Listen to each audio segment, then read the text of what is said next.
Hey, welcome to the HR Happy Hour video version. My name's Steve Boese. I'm joined by Trish McFarlane. What's up, Trish? I'm so excited. Again, great to see you. We're doing this live at HR Tech and in the Infor booth. How fun is that? It's amazing. Really cool. Doesn't it look nice? Yeah, you guys did a great job. Thank and you. I'm excited to be here. I am too. Of course, the show is always my thing all year long. And it's great to be here at the show. Great to be talking to you. Exactly. How are you? Good. How's it going so far? So great.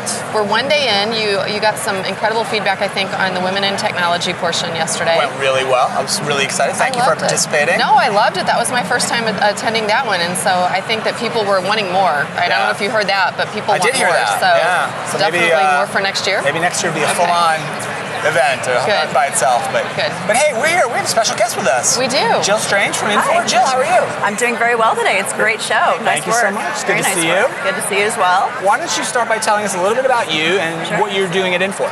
Sure, great. Well, my name is Jill Strange, as you all know. I'm the Vice President of Science Applications at Infor within the Talent Science Group.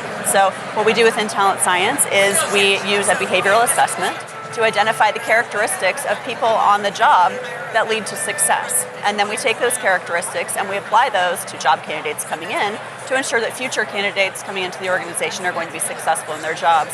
So we do this through an artificial intelligence-based process, and we're really proud of this. It's a very cool product that we've brought in. Is there a certain kind of role that kind of approach works better for? Because I've always thought, like I've read about this in the past, where for some roles that are very maybe repetitive or highly definable, that those kind of approaches work really well.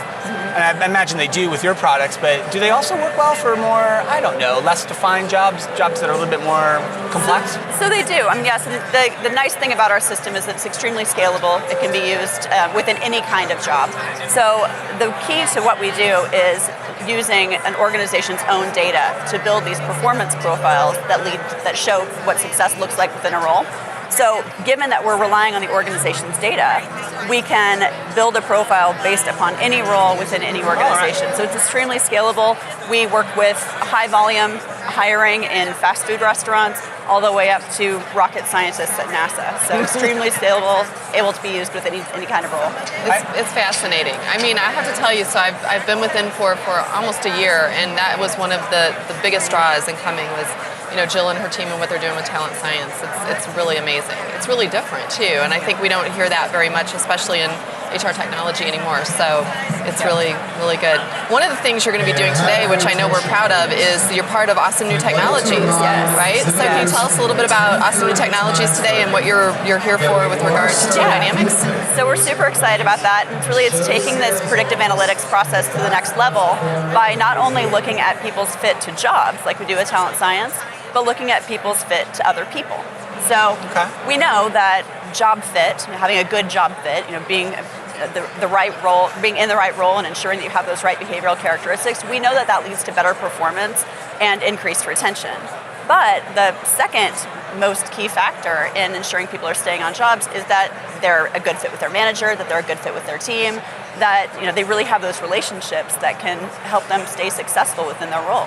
So with Team Dynamics, we're going from just looking at the job fit of a person to actually looking at how they align with their team, and we're doing this through artificial intelligence and machine learning. So we're very excited about this because it really takes that analytics process to the next level. Yeah, it's very exciting. I don't know, I feel like we could use that for our relationship, right? Our work relationship. I wonder how we would fare. If you see the team dynamics, should we take the assessment? We certainly could do that. We need to. Wouldn't that be fun? We could come back and do the results. I don't know if we'd want to share. I don't know. I guess we've proven over time it works, right? Yeah, we figured out a way to do this over a couple of hundred shows in. Right. I don't even know how many hundred we're probably approaching. What, 300? Well, yeah. There's about 300 HR Happy Hour shows. You and I have done probably more of these. About almost 200 of them together, probably. So, all right. Well, I would imagine that you two are pretty well aligned because we've actually been able to prove this out with an organization. So we worked with the retail organization to look at their team alignment. So teams that were very aligned, teams that were not so aligned in terms of their behavioral characteristics. Right. And we found that when people were very aligned to their managers, they turned over 25% less of the time.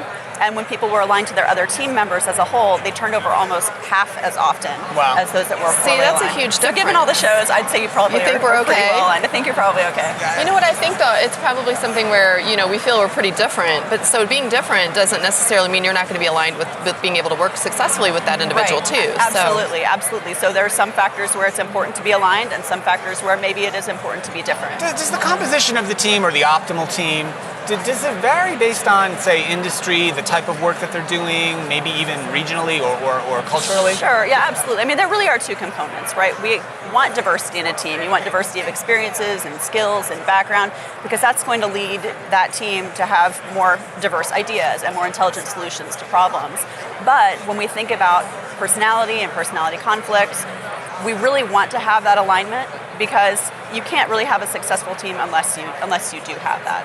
So to answer your question, yes. I mean, different types of industries are going to require different diverse skills and experiences to be successful, but also different personality characteristics can drive success within different industries. Yeah, I can imagine, I don't know, like a terrible example, like, the old Boiler Room movie, right, where the guys are in the room trying to sell stock to anybody, on the phone. Like, to be successful in that role, it was a certain type of person and maybe a certain type of group of people versus, I don't know, caregivers in a different setting. Right, so all this would be assuming that the person was a good fit to their role to begin with, right? So if we're talking about caregivers, you want to start with a good job fit, have that predictive capability around whether people will be successful in the job, and then over and above that, you start looking at the team and the manager and how they're going to interact. Yeah, so it's a really unique layer. I mean, I think I'm excited to see it today, so...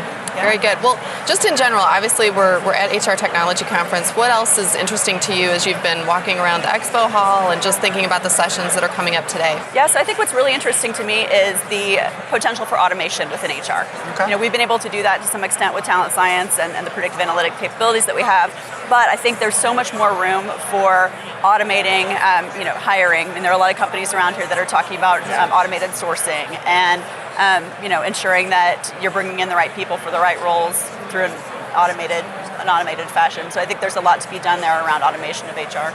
Good. Excited to talk to some vendors. Yeah, and I mean, the opportunities are almost limitless. There's 440 exhibitors here, every manner of technology. It's incredible. So I feel lucky that we have you in our booth then, right? With 440 to choose from. I know. We've got the guy. Let's just say I will not be going to the other 439 booths probably today. Yeah, probably not. Okay, good. Well, thank you for coming to ours. Oh, well, my pleasure. It's great to be here. Great to see you. Great to talk a little HR happy hour video version. I know, it's good. Interesting for us, yeah. And thank you, Dr. Jill Strange, for coming on with us. Very excited. Yeah, great to see you. We look forward to your presentation a little bit later this afternoon. Yes, thank you. I'm excited about it. Awesome. Thank you. Well, thanks so much. Thanks for joining us live from the HR Technology Conference from the Infor booth. This is the HR happy hour video version. My name is Steve Boese for Trish McFarlane, for Dr. Jill Strange. Thanks very much for watching.